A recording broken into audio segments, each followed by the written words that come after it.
Olá, estamos inaugurando hoje mais um episódio da segunda temporada do programa Observatório Debate, um programa, como vocês sabem, do Observatório Paraibano de Jornalismo, e hoje nós vamos discutir, ou vamos expor e debater também, uma questão que está muito forte atualmente na mídia mundial, na mídia brasileira também, e até na mídia regional e local. A gente está se referindo ao conflito no Oriente Médio, né, entre o Hamas e o Estado de Israel. Nós convidamos para esse programa e para discutir esse assunto o jornalista Maurício Melo. Maurício Melo, eu vou pedir a ele para ele mesmo se apresentar, porque é um jovem brilhante, um talento já reconhecido e consagrado na imprensa paraibana. Mas aí o resto eu deixo com ele, porque ele já trabalhou comigo e eu sou meio suspeito para falar bem ou mal dele. Mas eu gostaria muito de falar bem, mas eu prefiro que ele mesmo fale. Boa tarde, Maurício. Boa tarde.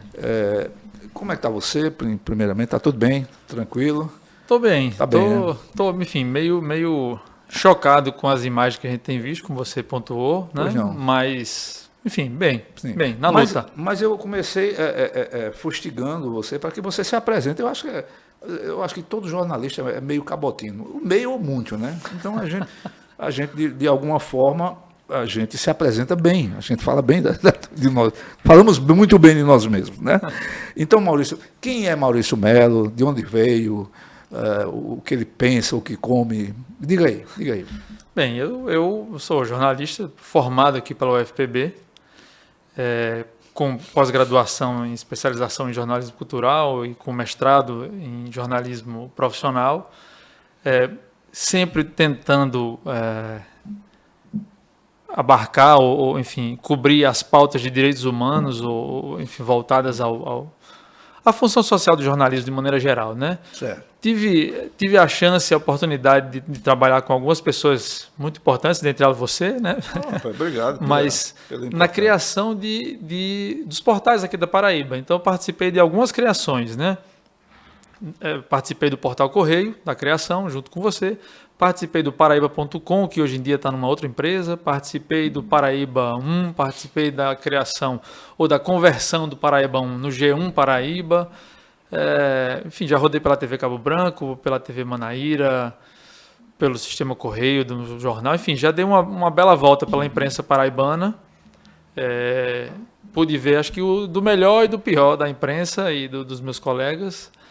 Não me considero grande jornalista, não, mas um esforçado, pelo menos, né? Trabalhei com gente muito boa e muito competente e acho que, enfim, tentei aprender um pouco por cada lugar que passei. Você falou que também esteve em jornal e você é um criador, um instalador de portais, digamos assim, não é? E transformador de portais também. Tá? Também. Então, dá um pouco da sua visão, um pouco ou muito, né? Mas que não se estenda muito também, sobre essas mudanças que a gente experimentou nos últimos anos, lamentavelmente, com praticamente a extinção, né, dos jornais impressos aqui na Paraíba. Resta talvez a União, né? Ainda temos a União, mas temos aí hoje uma proliferação de portais, porque todo mundo, Maurício, queremos ou não, se transformou em jornalista, né? Com o advento da internet e com o fim do diploma, né? Isso agrava, né? Com o fim do diploma pelo Supremo Tribunal Federal. Liga aí, qual é a tua visão? O que é hoje a imprensa paraibana, o mídia, como você queira chamar? Como é que você vê hoje e essas mudanças recentes que tivemos? Olha, eu acho que, enfim, eu me formei em 2002. Pois não. Então, quando eu me formei, eu tinha um blog. Eu era, enfim, blog amador de jornalismo e tal. jornalismoalternativo.com.br. O endereço ainda está lá, enfim. Mas o meu ponto eu participei, infelizmente, ativamente dessa virada, né? As mídias tradicionais se transformando nas digitais.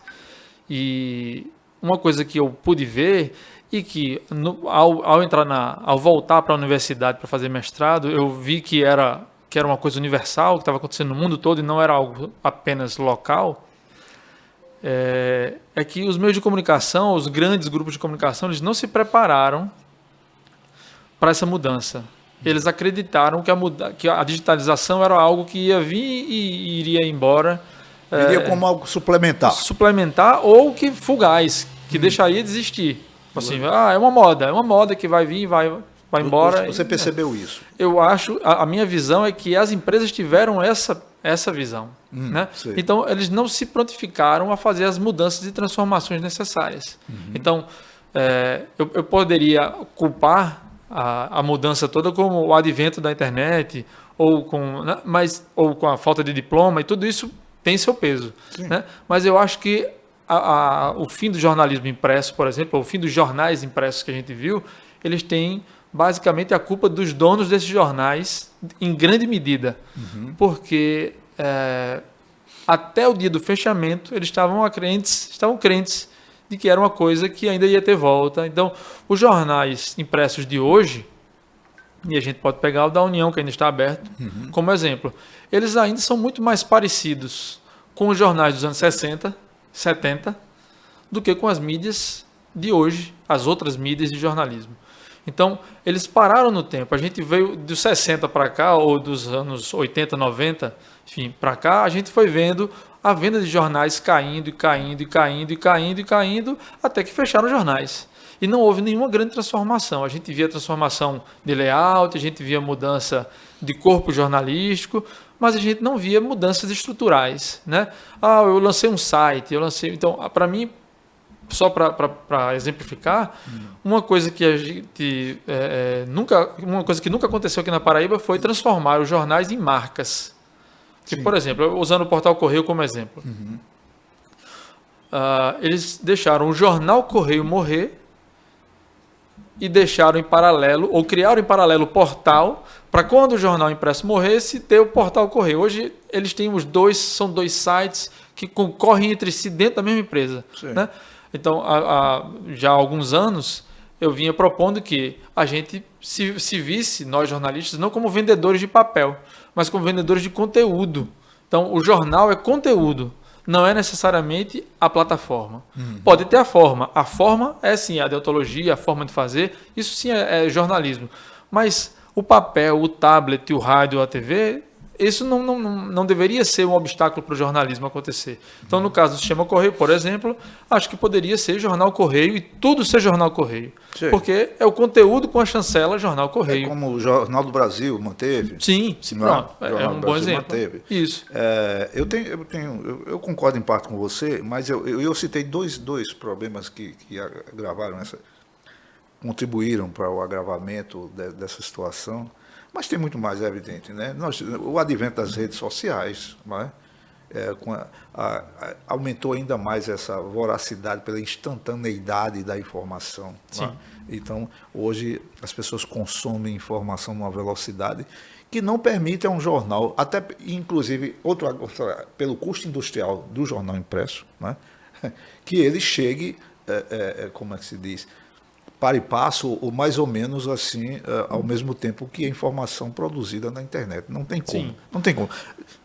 Nós tivemos, mundo afora, nós tivemos, não sei se ainda tem, realmente eu não sei, jornais que tiravam 3 edições por dia. Jornais norte-americanos, alguns japoneses, outros chineses, né? 3 edições por dia. Isso permitia uma atualização durante o dia. Sim. Mas hoje, evidentemente, que a gente não consegue isso. Mas... dando um passinho atrás sobre a história do formato que não se modificou, eu concordo com você que houve o que eu chamo de amadorização do jornalismo, né? Que todo mundo que tem WhatsApp se acha jornalista e passa informação adiante e tal. Mas a gente viveu antes disso a gente passou a fazer esse tipo de jornalismo. Então, antes dos amadores pegarem para fazer no WhatsApp, o jornal já era isso. Ou tinham muitos jornais que eram isso. Era notícia do dia, da hora, sem contextualização, sem aprofundamento. Sim, claro. Né? Isso falando só de impresso. Mas se a gente for para a TV ainda é assim hoje. Então, chegou ao ponto de qualquer um com um WhatsApp, qualquer um com um equipamento técnico mínimo, conseguir fazer o que a gente fazia enquanto profissional da comunicação. E aí é onde eu boto a culpa um pouco nos empresários e até nos jornalistas, né? Porque claro. a gente se aquietou, a gente ficou nesse lugar que era um lugar puramente técnico. de colocar as informações na pirâmide invertida e chamar isso de jornalismo. Ao meu ver, hoje, e aí você diz, um jovem jornalista, eu já estou velho, ó, a minha barba branca e tal. Eu acho que com essa experiência mínima que eu já consegui, eu percebo que a gente trata o jornalismo, a gente, os jornalistas, né, como algo muito técnico, muito focado na técnica, e deixou de ser algo intelectual, sim, algo analítico, algo, né? Então a gente vai ver muita gente dando notícia de última hora, mas com pouca contextualização, com pouco enfim, aprofundamento. E aí, claro, isso gera um ciclo vicioso que as pessoas querem ler tudo em uma linha ou em 30 segundos e não querem mais se aprofundar. Enfim, é um ciclo vicioso, mas que eu acho que se lá atrás, e aí é claro, né? Depois que passou o trem, a gente pode dizer o que quiser, né? Se lá atrás a gente tivesse feito diferente e aprofundado e criado, tentado partir para esse caminho mais de aprofundamento e de análise, talvez o presente hoje fosse diferente, né? É verdade. Você falou na questão do aprofundamento, né? É engraçado porque há alguns dias eu venho fustigando alguns colegas por uma questão que tomou conta aqui da nossa província, que é uma questão ligada a desvio de verbas e objetos do Hospital Padre José, que é um hospital beneficente, um hospital destinado a uma população extremamente carente e tal. E a figura central desse chamado escândalo é o padre Egídio, né? Agora, todos os colegas com os quais eu converso, eu notei uma coisa. Eles já sentenciaram o padre Egídio. E ninguém ouviu o padre Egídio.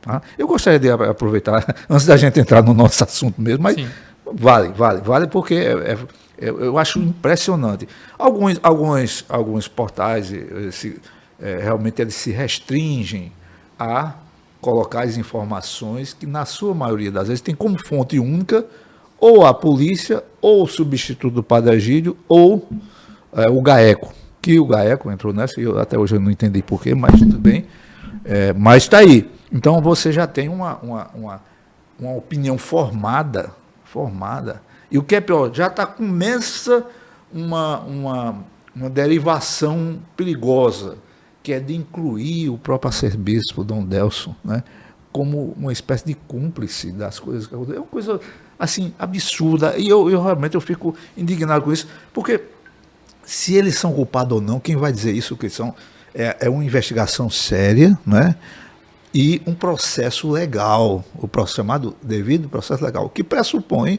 e exige a defesa, né, é uma defesa ampla, geral e restrita dos denunciados, acusados e o que for. Então, aí eu digo, mas rapaz, vocês estão... Não porque ele fez isso, não porque você vê, aí, e tudo de uma forma até jocosa, que eu ouço nas rádios, a forma como se refere. Então, estou fazendo digamos assim, essa interseção, esse recorte aqui, porque essa é uma questão que demandaria um programa em si, né? Eu convidaria aqui digamos assim, os donos de portais, as pessoas que estão à frente dos microfones mais ouvidos do rádio paraibano. A televisão não, a televisão é mais comedida e tudo mais, mas toda a produção jornalística, né, e eu tenho que botar uma aspa aí, né, é no sentido assim de apresentar, não, esse cara é o culpado. Só que ele não foi ouvido, ele tem o direito à defesa. A defesa, inclusive, a defesa ante a mídia, porque a mídia criou um tribunal, a mídia já é um tribunal por si, não é verdade? Então, está aí uma reputação. Não, mas não, porque o Dom Delson comprou um carro do padre, ele devia ver que o padre não tem dinheiro para comprar carro. Dom Delson não compra carro, gente. Dom Delson é o arcebispo. Quem compra carro é a arquidiocese, e a arquidiocese é gerida por uma cúria, que tem gente como tesoureiro, como secretário, assessor, não sei o quê, que pode perfeitamente dizer, não, o arcebispo precisa de um carro para se deslocar, e compra um carro. Aí, 168 mil, aí é um carro que eu fui ver, um carro novo ele vai de 220 a 350 mil. Ou seja, tem muita coisa ainda que precisa ser, se for culpado, mas que essa taja seja colocada pela justiça e com a decisão transitada em julgado. Até lá, ele tem o benefício da dúvida, né? Que a lei garante a ele.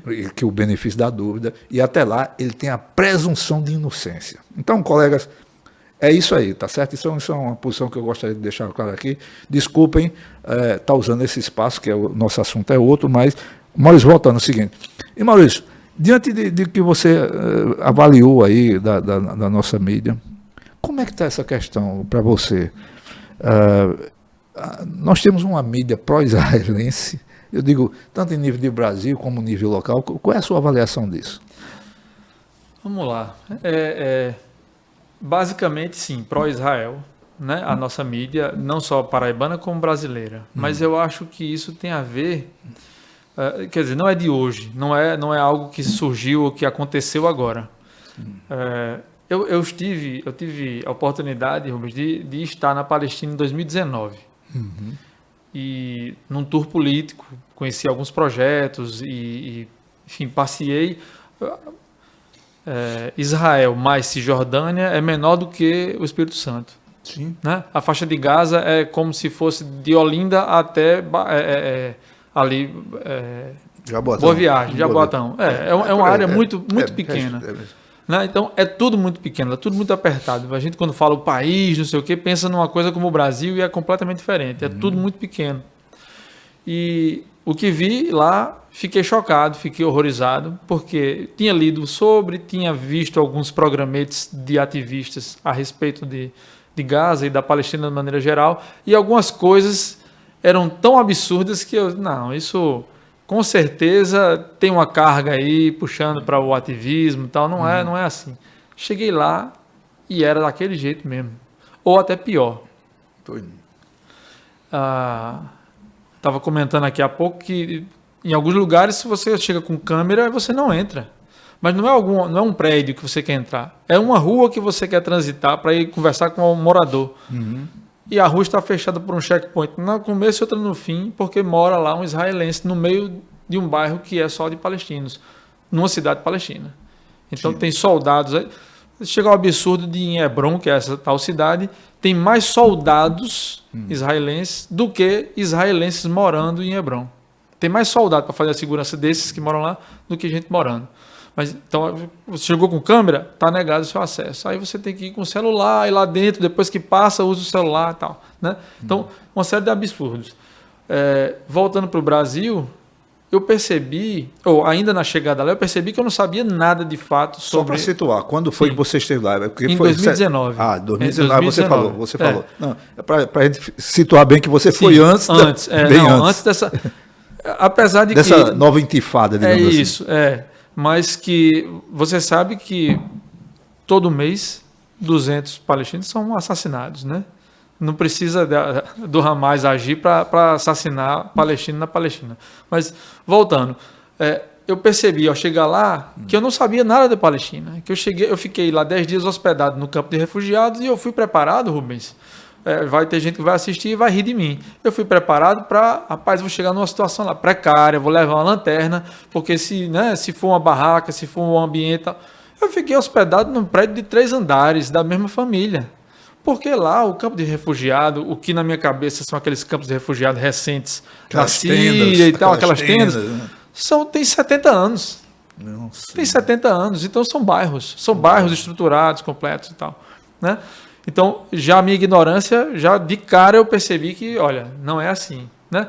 Aí, andando nas ruas e vendo mulheres de calça jeans colada, de cabelo ao vento, Deus, rapaz, quer dizer, eu não sabia de nada da Palestina, eu achei que ia chegar todo mundo de véu, só o olhinho de fora e tal. Isso tudo faz parte da imagem que o Ocidente tem, e para essa questão eu vou dizer que o Brasil está no Ocidente, porque é das poucas...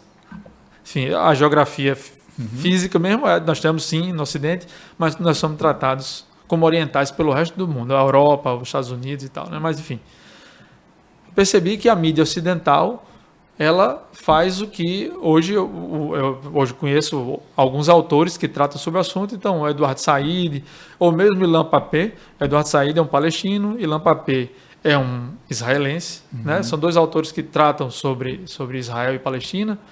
E, enfim, o Eduardo Said tem o termo que chama orientalismo, que é tudo que não é do Ocidente, tudo que não é americanizado ou europeizado, digamos assim, é oriental, é exótico, é estranho, é selvagem, então são todas essas classificações.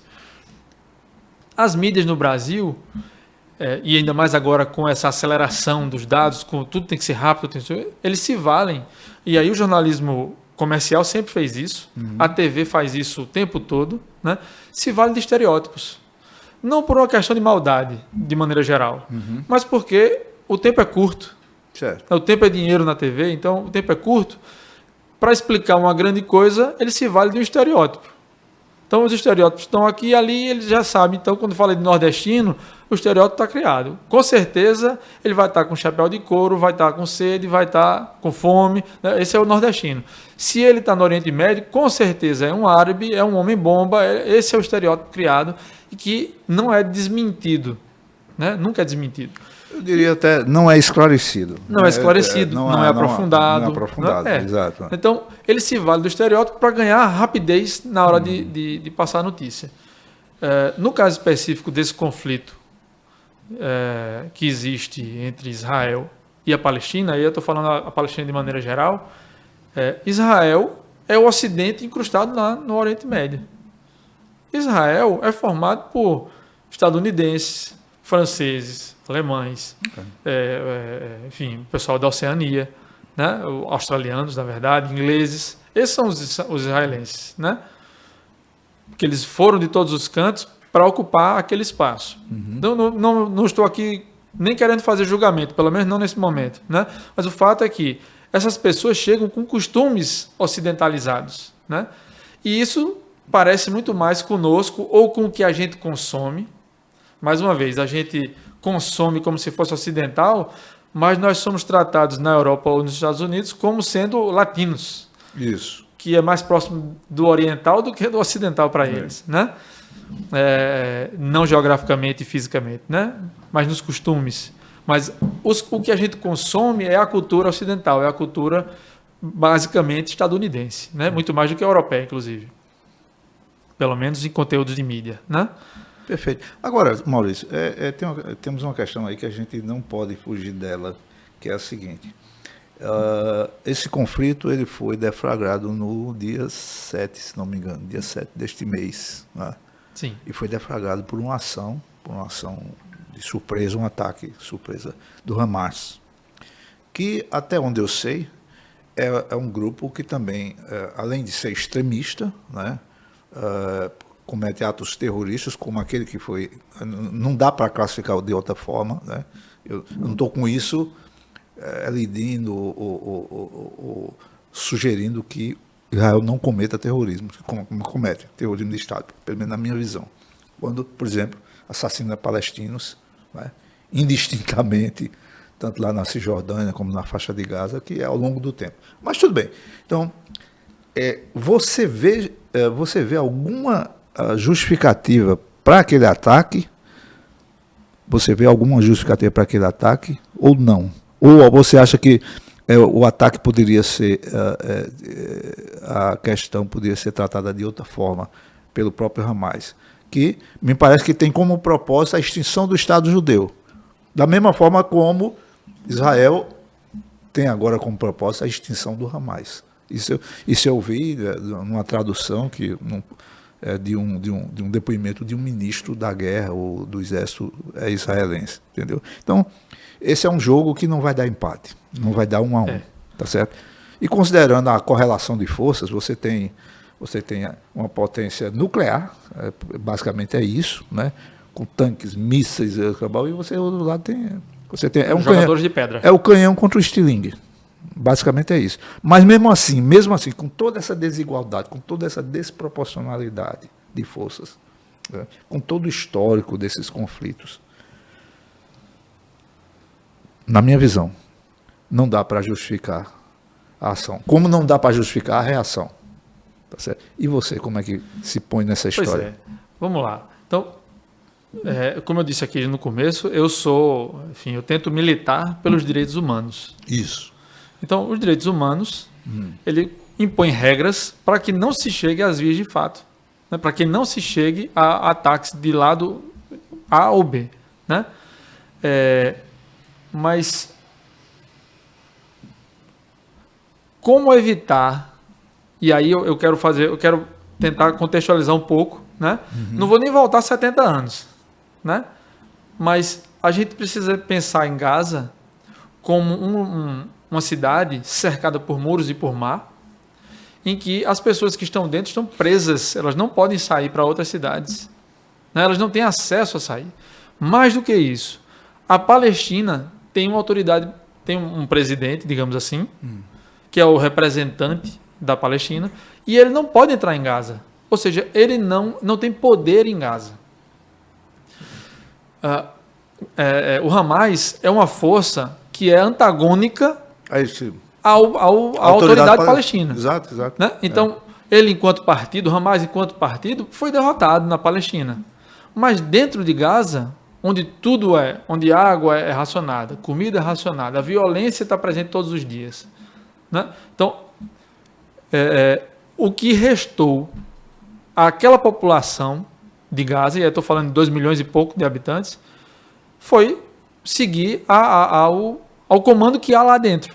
O que há lá dentro é o Hamas.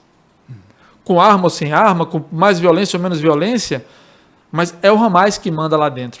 Exato. Né? Então, aquela população ali, ela não tem escolha. Eu ouvi o ministro da guerra lá de Israel dizendo assim, olha, se vocês estão lá dentro e não se rebelaram contra o Hamas, é porque vocês são parte do Hamas.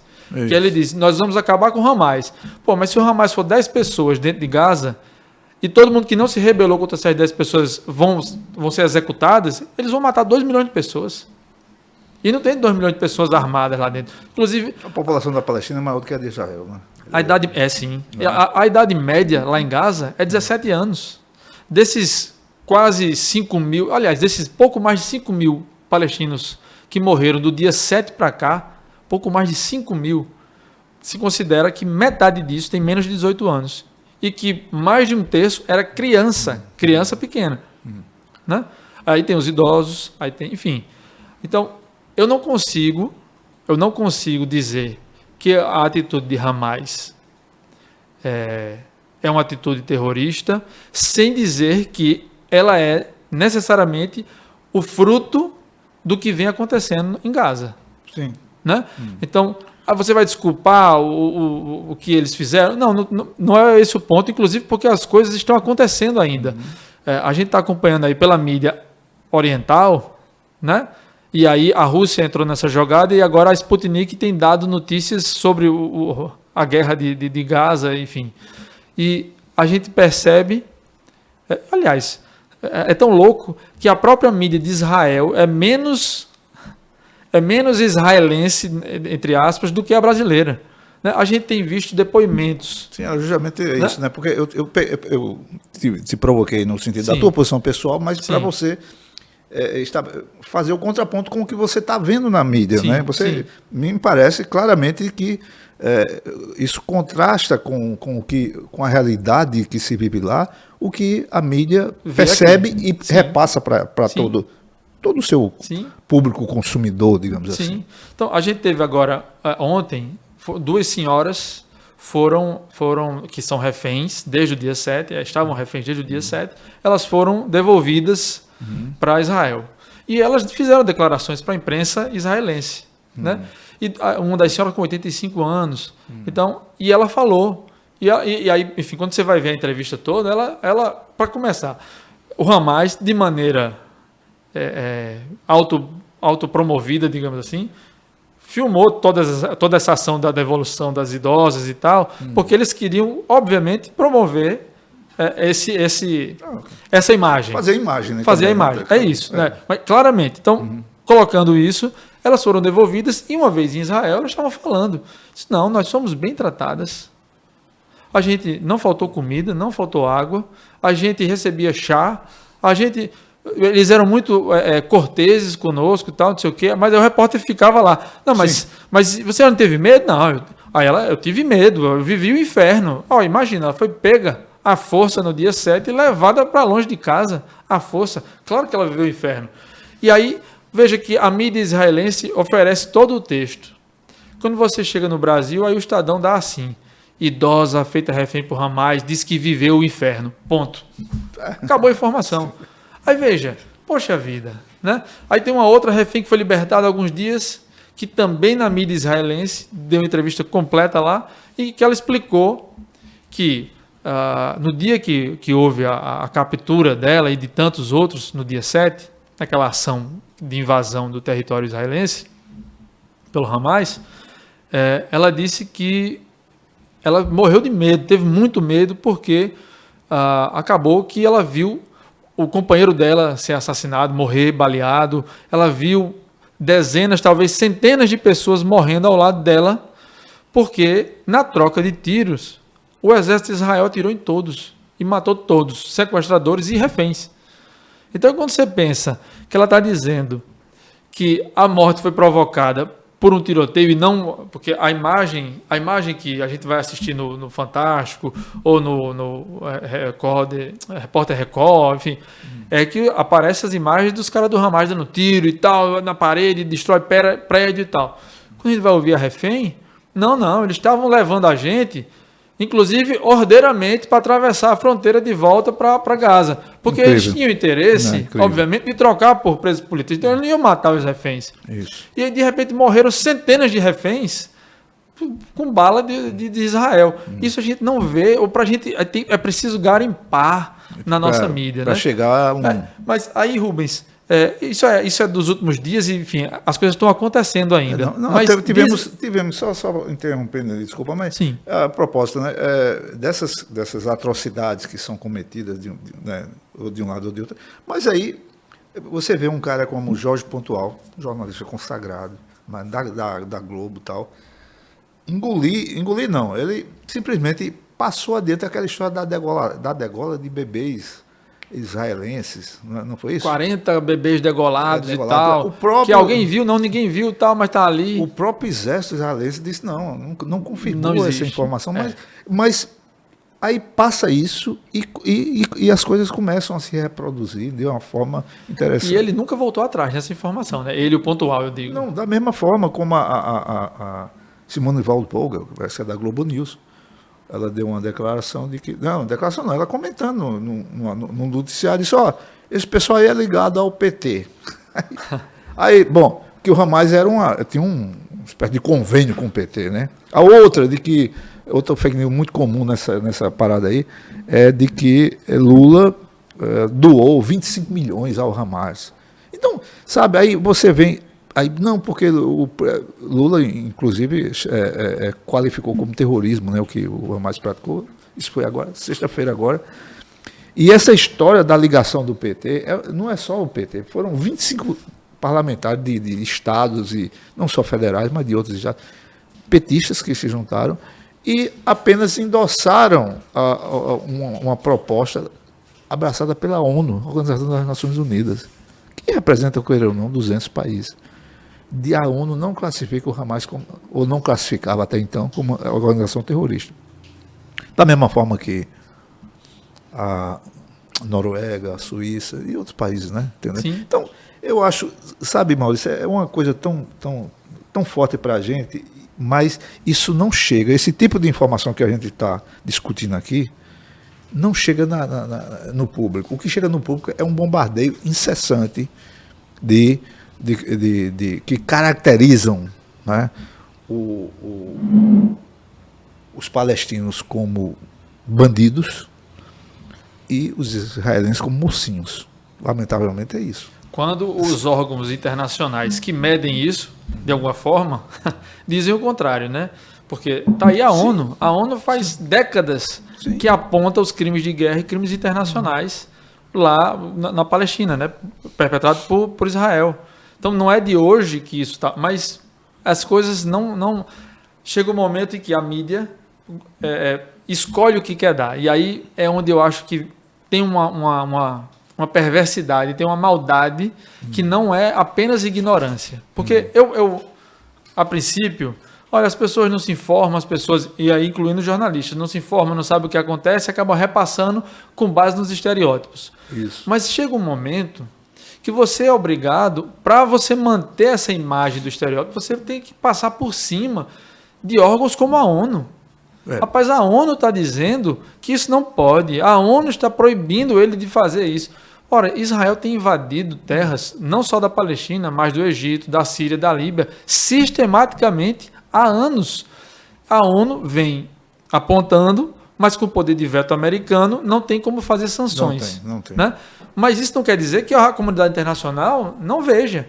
Só que aí a comunidade internacional, a mídia internacional pelo menos, ocidental, fecha os olhos para isso. Então, quando é do interesse de A ou de B, a ONU tá certa e tal. Quando não é, então a própria Globo, por exemplo, usa os parâmetros da ONU para falar sobre saúde. E aí a pandemia está aí e fizeram, em tese, tudo certo, né? Em relação à pandemia. Usando a ONU e a OMS como parâmetro. Aí agora, para esses fins, para fins de Palestina e Israel, a ONU não é uma boa medida. Aí, poxa vida, então quem é a boa medida? O próprio Israel? Né? Não tem. Então a gente. Só para. É muito desigual, desigual. E para pontuar a questão da mídia, de 2019 para cá, eu venho acompanhando, porque aí eu passei a seguir, inclusive palestinos, né? Tive a oportunidade de trazer um palestino cientista político para cá, ainda em 2019. Eu não, né? Eu não tenho bala para isso, não. Mas eu e um grupo de amigos e de militantes conseguimos fazer uma vaquinha e trouxemos um palestino para cá que viajou pelo Brasil fazendo palestras. De lá para cá, eu venho acompanhando a mídia e cheguei à conclusão, né? Fiz um acompanhamento e o que eu percebi foi: a gente só noticia questões da Palestina quando a Palestina ataca Israel. Isso. Aí se faz uma contextualização mínima, né? Só para não deixar tudo perdido. Mas sempre que vai um foguete de Gaza para Israel, tem notícia internacional. As outras notícias, porque veja, diariamente nós temos casas derrubadas, palestinos presos, palestinos com 14, 12 anos sendo presos de madrugada em casa, é outra realidade, porque Israel trata a Palestina usando a lei de guerra. Né? Então eles não tem uma constituição em Israel. Então em Israel eles têm vários códigos de leis, digamos assim. Até o código de Hammurabi ainda é usado lá em alguns termos. Então, para cidadão A, é essa legislação. Para cidadão B, é essa outra. Para cidadão palestino que mora em Israel, é assim. Para cidadão palestino que mora na Palestina, é outra coisa. E quem está na Palestina é tratado como lei de guerra. Então, recursos naturais, de toda a Palestina, é administrado por Israel. As fronteiras, administrado por Israel. Fronteiras entre cidades palestinas, administrado por Israel. Lá está cheio agora de colônias, que são bairros israelenses dentro das cidades palestinas. Coisa que a ONU já disse que é ilegal, que é crime de guerra, que é crime internacional, que não pode acontecer, mas que acontece. Né? Nada disso a nossa imprensa noticia, a nossa grande imprensa. Mas quando viaja um foguete...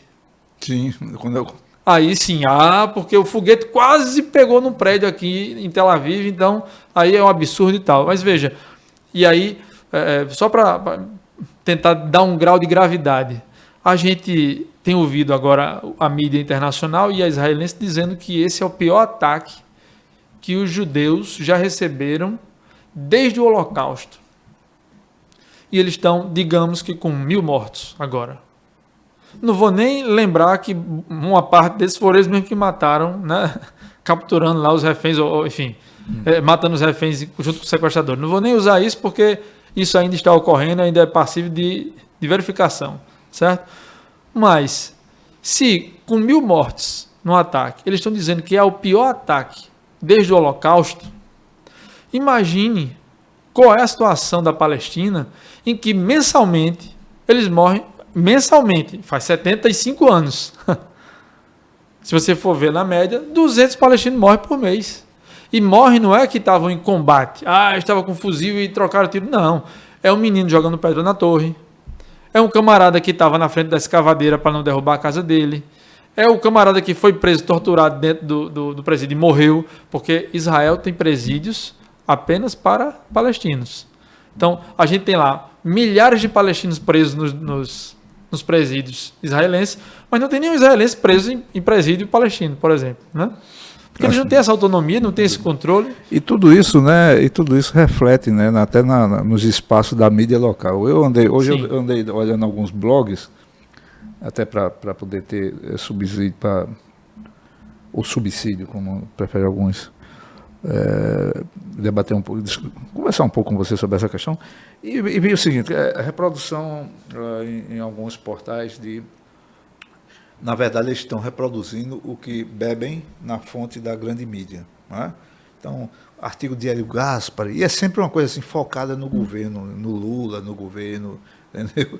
Porque não assumiu uma posição assim, fortemente pró-israelense e tal, de logo não mencionou que era um ataque terrorista. Então, parece, isso é tão forte, é tão precioso para uma parte da mídia que realmente tem interesse contrário que vive disso, que duas pesquisas agora da Quest e da IPESP, né? Isso aí, pontuaram essa questão, um dos quesitos lá, e se verificou assim, a aprovação do governo Lula pariu assim, na média, na magia, 2% para lá, mais para baixo, e uma das influências disso foi justamente essa questão do posicionamento do Brasil, que é explorado de uma forma absurda. O Brasil lá na ONU propondo que se abrisse um corredor humanitário para alimentar e dar água, matar a sede do povo. Dos civis, não é para dar arma para o guerrilheiro, não. Quer dizer, uma proposta estritamente de sentido humanitário foi festejada como uma vitória, porque não foi derrotada na ONU. 12 países aprovaram no Conselho de Segurança. Houve o veto de um. E chegamos ao ponto de um senador da República, como o doutor Sérgio Moro, dizer que se os Estados Unidos foi contra é porque era ruim. Então, está no país errado, né, Moro? E tudo isso assimilamos os colegas aqui e tudo mais, né? Entendeu? Então, digamos assim, me perdoem se eu estou sendo ofensivo, mas a Palestina é o Padre Egídio. Entendeu? A relação que eu faço é o Padre Egídio. Então, Maurício, eu queria te agradecer, nós já estamos encerrando. Eu tinha pedido aí ao nosso Luciano Coxinha, nosso diretor técnico, a exibição de um videozinho, pode ser, Coxinha? Para a gente encerrar esse programa, Maurício, com um vídeo antigo produzido por Washington Oliveto. Vamos assistir, se Coxinha puder botar aqui também na tela para a gente acompanhar, eu agradeço. Então, só diga aí suas palavras finais, tá? Para a gente fechar esse negócio aqui com um vídeo bonito, que é nada mais nada menos que um apelo à paz. Só tenho a agradecer. Eu de 2019 para cá venho lutando para tentar ampliar a voz dos palestinos, então eu não sou isento, né? Tento agir com justiça. Ninguém é isento, né? É isso. Isenção não existe. Mas eu não né? tenho a pretensão e nem vontade de ser isento, né? Isso é um mito bobo. Mito bobo.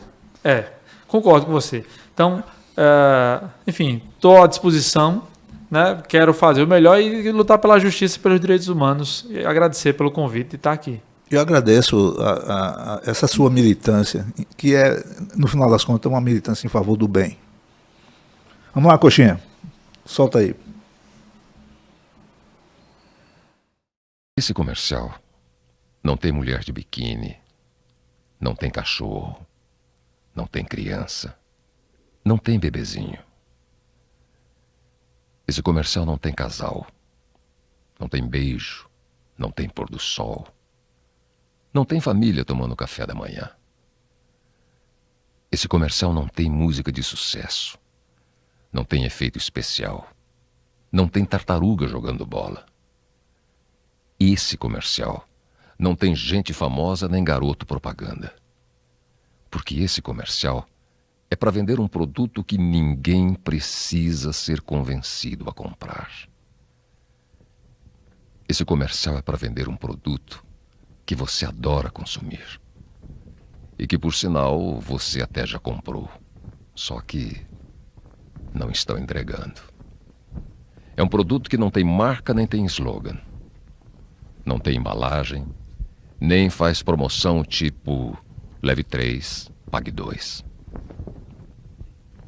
Esse comercial é todo branco, porque desse jeito ele pode ser entendido aqui e no mundo inteiro. Aliás, seria muito bom que esse comercial pudesse passar no mundo inteiro. Porque o produto que esse comercial quer vender é a paz. Enquanto o pessoal que precisa comprar a paz não compra, faça assim. Pegue o estoque de paz que você ainda tem em casa e use. Use no trânsito. Use na fila do banco. Use no elevador. Use no futebol. Paz é um produto interessante, porque quanto mais você usa, mais você tem. E se todo mundo usar, quem sabe chegue um dia em que ninguém mais precise fazer um comercial para vender